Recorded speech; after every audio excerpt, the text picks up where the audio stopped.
Verslag 55 gespeel in die agtergrond.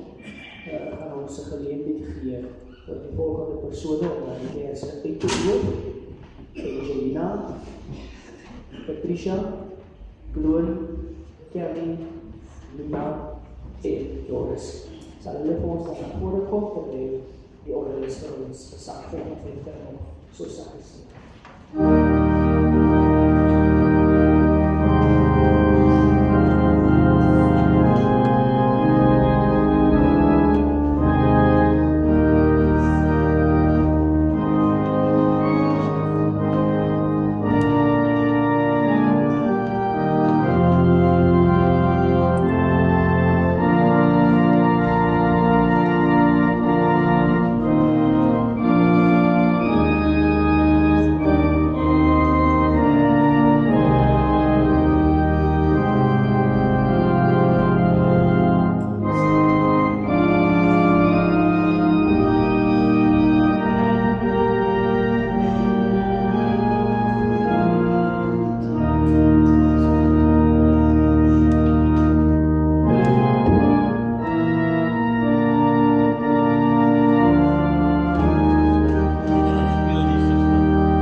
David Rousseau, Stuart Rousseau, Andre Rousseau en Annelie Rousseau. Sal hulle plekke dan ook vir ons asseblief inneem.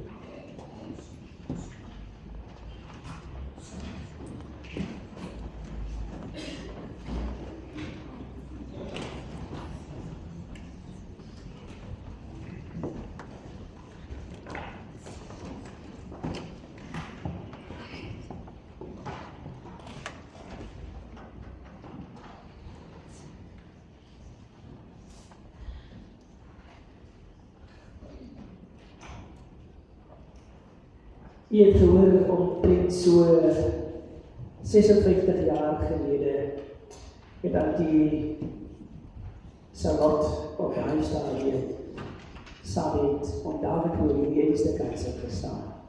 Trouw aan die Here beloof om aan mekaar getrouw te bly tot die dood die dag sal skei. En is graag 'n versoek van die Lola gewees om ook by hierdie geleentheid vir God dankie te sê vir 56 jaar, vir nageslag van die klopperare, maar ook vir genade aan hulle geskenk. Dis aan ons 'n geleentheid gee vir Lola en sy kom haar strooi meisie ook saam met haar, wat vir haar gestrooi het, en hulle gaan nie voorkom staan vir die Here en dankie sê. Die Paulus terug op die vorige kansel gestaan. Ons was 4 persone. Vandag is ons 2. Wat voor die kansel staan. Die dag is vertrouw die ek met voor Jezus rechte naam. Want sy alleen geteken. Maar vanoggend kan ek vir al die Here die Here gee. Die staan op ons vriendjes. Nee, ons is nie allemaal by mekaar. Die vriendelijk. Met die Here dank is. Baie dank lieve Jesus. Die het ons deurgedraai. Die het vir ek en David 6 kinders gegee, Here. Dit was goed. Baie het gedink. Dit sal doen. Die aanneem. Dit vergeet het sal doen. Dan kom vra die Here, gee vir my krag, gee vir my sterkte, Here, om my kinders op te dra na U. Baie dankie vir 'n kerk wat vol sit, Here. Toe ons voor die kanser gestaan het as daar 9 mense, maar so het ons opgebouw. U het te doen met alles wat Here is. Help my weer dit, Here. Help my die pad waar ek nog gaan gaan, as het in U is. Baie dankie vir dierbaars, wat vir my onderstraat hier is, Here. Baie dankie, Here. Baie dankie vir die respek wat U vir ons het as mens. Here, ons is nie te gesond. En daarom kan ons nie angst nie. Ons moet U loof en prys. Solank ons kan, seën die kinders, Here. Seën my kleinkinders, Here. Dis nie maklik, Here. Seën my agterkleinkinders, Here. My hele familie, Here. As hulle vandag sal teruggery, bewaar nie, stuur die engele voor U. In Jesus naam. Amen. Geliefdes, ons sal dan onder leiding van die organis, die woordemars, sal ons dan in die kerk gebouw beheer, om dan naar die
Cześć.